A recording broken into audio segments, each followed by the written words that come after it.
गाजीपुर में बड़ा हादसा हो गया है। खबर गाजीपुर से आ रही है, जहां बड़ा हादसा देखने को मिल रहा है। यात्रियों से भरी बस में अचानक भीषण आग लग गई। खबर गाजीपुर से है, जहां यात्रियों से भरी बस में भीषण आग लगने की सूचना सामने आ रही है। हाईटेंशन तार गिरने से बस में ये आग लगी है और ये बस यात्रियों से भरी हुई थी। इस दौरान तस्वीरें सामने आई है, धुएं का गुबार उठता हुआ नजर आ रहा है। धू धू कर जो बस है वो जलती हुई नजर आ रही है। काला धुआं साफ तौर पर देखा जा सकता है और इन तस्वीरों को देखकर अंदाजा लगाया सकता है कि यह हादसा कितना भीषण और कितना दर्दनाक हो सकता है। शादी समारोह में ये बस जा रही थी। गाजीपुर के मरदहा क्षेत्र का ये पूरा मामला बताया गया, जहां शादी समारोह में जा रही बस हादसे का शिकार हो गई है। शादी की खुशियां मातम में तब्दील हो चुकी है, क्योंकि हाईटेंशन तार की चपेट में आने की वजह से ये बस धू धू कर जल गई। बस के अंदर यात्री मौजूद थे। शादी समारोह में बस जा रही थी। हाईटेंशन तार गिरने से बस में ये आग लगी है और इस दौरान कई यात्रियों के मौत की खबर भी लगातार सामने आ रही है। 25 लोगों की मौत की खबर है।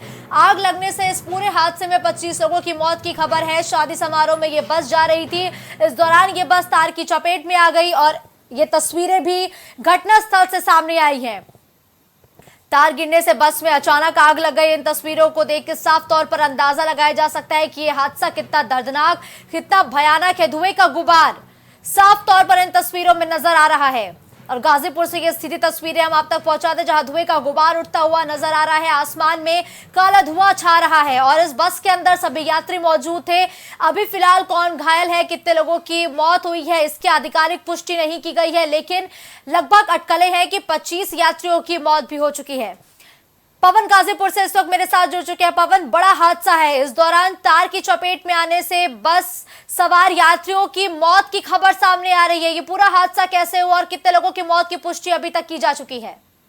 जी बिल्कुल, आपको बताते चलें कि आज महाहर धाम में जो है एक बस जा रही थी, जिसमें कुछ दर्शनार्थी थे। मरदा थाना क्षेत्र के महाहर धाम के पास सवारी बस पर 11,000 वोल्ट का तार गिरने से यह आग लगी।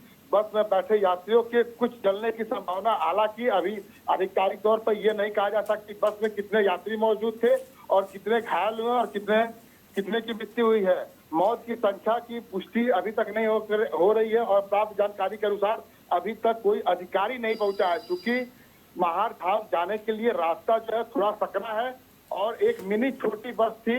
तो क्या ये कहा जाए कि पवन, अभी तक फिलहाल रेस्क्यू ऑपरेशन शुरू नहीं किया गया है क्या?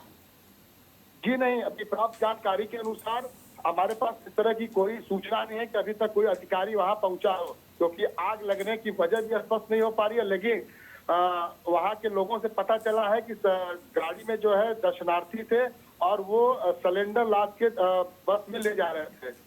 बिल्कुल ठीक है, धन्यवाद हमारे साथ इस खबर पर जुड़ने के लिए। तो गाजीपुर से ये तस्वीरें हैं, जहां बड़ा हादसा हो गया है। चलती बस आग का गोला बन गई।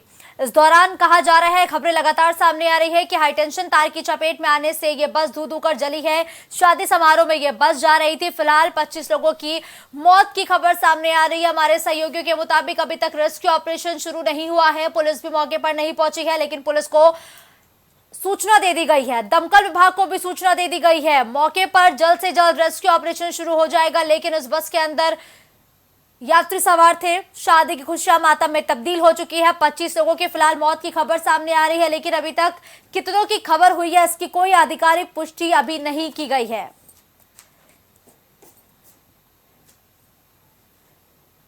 तो महाहर पहुंचने से कुछ किलोमीटर पहले ही ये जो बस है ये हाईटेंशन तार पर टच हो गई। किसी को कुछ पता ही नहीं चला कि आखिर बस में आग कैसे लग गई। कुछ ही सेकंड में ये जो बस है पूरी तरीके से आग का गोला बन गई। आग के गोले में तब्दील ये बस हो गई। जब तक यात्री को समझ पाते तब तक धुएं का गुबार उठने लगा और अटकलें हैं कि इस बस के अंदर एक बड़ी संख्या में यात्री मौजूद थे। फिलहाल 25 लोगों की मौत की खबर सामने आ रही है। अभी तक रेस्क्यू ऑपरेशन शुरू नहीं हो पाया है, लेकिन पुलिस विभाग के साथ दमकल विभाग को सूचना दे दी गई है। जल्द से जल्द रेस्क्यू ऑपरेशन भी शुरू हो जाएगा, लेकिन इस दौरान तस्वीरों में हादसा कितना दर्दनाक है इसका अंदाजा लग सकता है, क्योंकि रेस्क्यू ऑपरेशन अभी तक शुरू नहीं हो पाया है।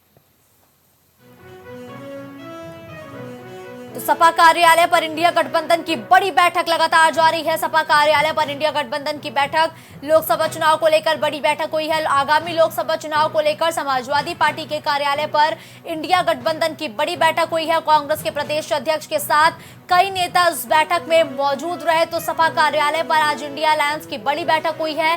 कांग्रेस प्रदेश अध्यक्ष अजय राय के साथ ही कई दिग्गज नेता मौजूद रहे। आगामी लोकसभा चुनाव को लेकर चर्चा हुई है। सपा के 3 प्रत्याशियों ने किया नामांकन। तो समाजवादी पार्टी के 3 प्रत्याशियों ने आज अपना नामांकन दायर कर दिया है एमएलसी चुनाव के लिए। सपा प्रत्याशियों ने नामांकन किया है एमएलसी चुनाव के लिए। समाजवादी पार्टी के 3 प्रत्याशियों ने नामांकन किया है।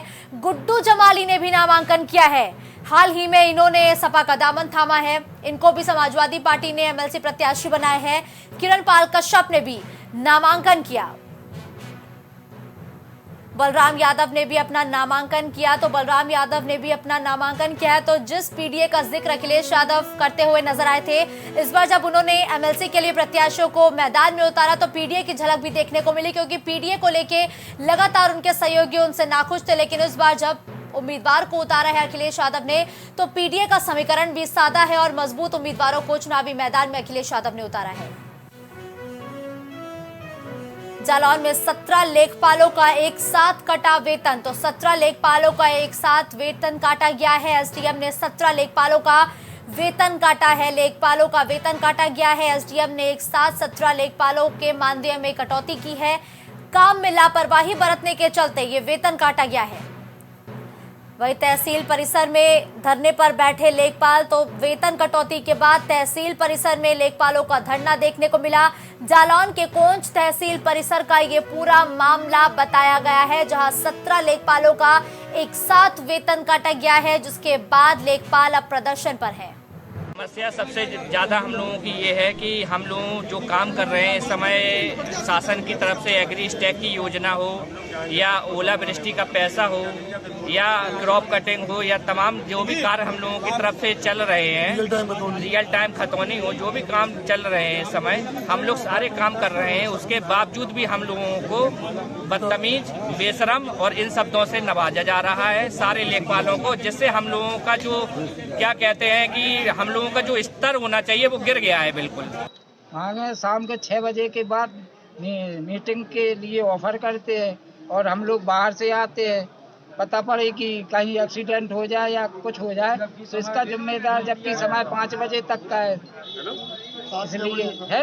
और क्या समस्या है? और समस्या सम्मान की है। सम्मान में सब अपशब्द भाषा का प्रयोग करते हैं, बेशर्म कहीं कुछ कहते हैं, बदतमीज। वहाँ कौन सा गांव था ये, खेराबेड़ा में लेखपाल जी के साथ अभद्रता की गई। लेखपाल संघ क्या चाहता है अधिकारियों से? लेखपाल संघ ये चाहता है अभद्रता न की जाए तथा और आन मान शान हम लोगों को सही रखा जाए। सपा और कांग्रेस की संयुक्त प्रेस कॉन्फ्रेंस, समाजवादी पार्टी और कांग्रेस की संयुक्त प्रेस वार्ता आज देखने को मिली, जहां लोकसभा सीटों पर चुनाव लड़ने को मंथन हुआ है। और बैठक के बाद समाजवादी पार्टी और कांग्रेस की संयुक्त रूप से एक प्रेस कॉन्फ्रेंस हुई है। कांग्रेस का साथ हमारी पार्टी से मजबूती से देगी, तो कांग्रेस का साथ हमारी पार्टी मजबूती से देगी। अखिलेश यादव की तरफ से प्रेस कॉन्फ्रेंस में आज ये बड़ी बात कही गई है। सबसे पहले समाजवादी पार्टी ने अपना गठबंधन तय किया। सबसे पहले समाजवादी पार्टी ने अपनी सीटें घोषित की। सबसे पहले समाजवादी पार्टी ने अपना प्रचार शुरू कर दिया। और आप देखना, सबसे पहले जीत का भी जो संदेश आएगा वो समाजवादी पार्टी और गठबंधन का होगा। तो सबसे पहले गठबंधन किया, सबसे पहले सीटों का बंटवारा किया, सबसे पहले पार्टी कैंपेन सॉन्ग रिलीज किया। तो आप पहली सूचना भी समाजवादी पार्टी और गठबंधन की सीट की जीत का आपको सुनने को मिलेगा। जहां तक बीजेपी का सवाल है, कल भी आपने भाषण सुना होगा।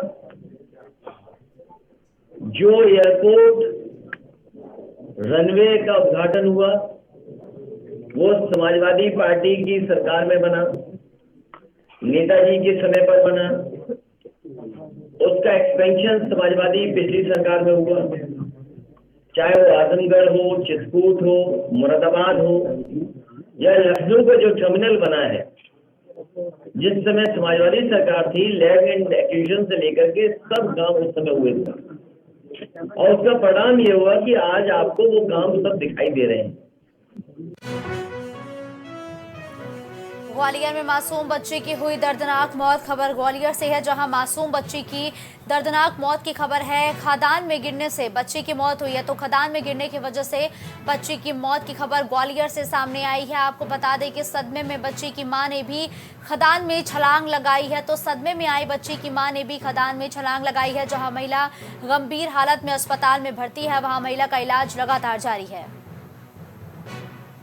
किशनबाग बहोड़ापुर इलाके की ये पूरी घटना बताई गई है। तो किशनबाग बहोड़ापुर इलाके की घटना है, जहां मासूम बच्ची की दर्दनाक मौत खदान में गिरने की वजह से हुई है।